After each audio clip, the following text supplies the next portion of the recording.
Benim adım Sude Akçam. Kartal Anadolu İmam Hatip Lisesi'nden mezun oldum. Eşit ağırlık alanında 54. oldum. İnşallah psikoloji bölümü istiyorum. Boğaziçi Üniversitesi'ni yazmayı düşünüyorum. Çünkü Boğaziçi Üniversitesi'nde aynı zamanda edebiyatla da çap yapmak istiyorum. Çift anadal programı düşünüyorum. Aynı zamanda üniversiteden sonra da tabii zaman gösterir ama akademide kalmayı düşünüyorum şimdilik. Benim sınav sürecinde özellikle dikkat ettiğim şey eksiklerimi kapatmak oldu. Yani akıllı çalışmak gerektiğini düşünüyorum. Yani çok çalışmaktansa olabildiğince eksiklerim üzerine odaklandım. Gereksiz olduğunu düşündüğüm yerleri ya da daha iyi olduğum yerleri daha sonralara bıraktım. Özellikle eşit ağırlık alanına ben sonradan geçtiğim için tarih, edebiyat vesaire buralarda eksiklerim vardı. Bunları tamamlamak için özellikle daha sıkı çalıştım. Dediğim gibi olabildiğince eksikler üzerine gittim ve tabii bol bol deneme.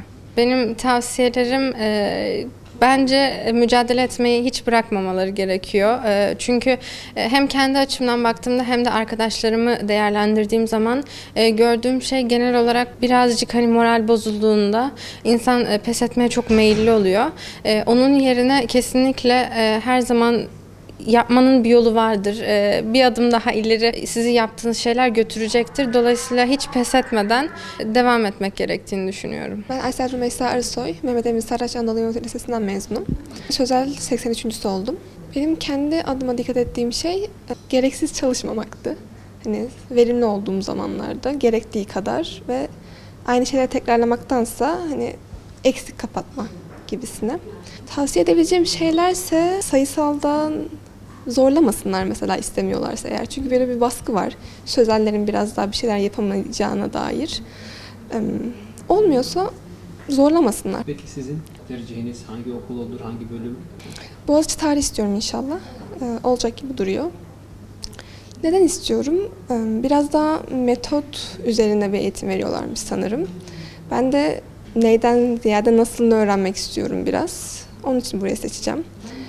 Hem çift anadal seçenekleri falan da güzel. İleride de bu sosyal bilimlerin hepsini düzgün bir şekilde toparlayıp güzel bir şeyler üretebilmek isterim inşallah. Semih Başalan, Kadıköy Anadolu İmam Hatip Lisesi mezunuyum, bu sene mezunum. Bu seneki YKS sınavında sözel 87.'si oldum. Ben sınava ilk olarak düzenli çalıştım. Yani lisenin başından beri süre gelen bir süreç olarak da nitelendirebilirim bunu. Çünkü bir öğrencinin sınava girmesi için temellerinin sağlam olması gerekiyor. Ve bu temelleri de sürekli çalışarak sağlamlaştırabilir. Ben sınava girecek olanlara düzenli çalışmalarını tavsiye ederim. Yani bir konuyu tam anlamıyla idrak etmelerini tavsiye ederim.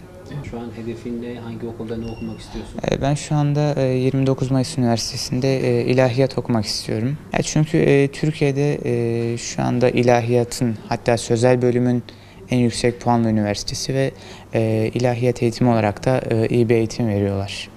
İleride de akademisyen olup insanlara yol göstermek istiyorum.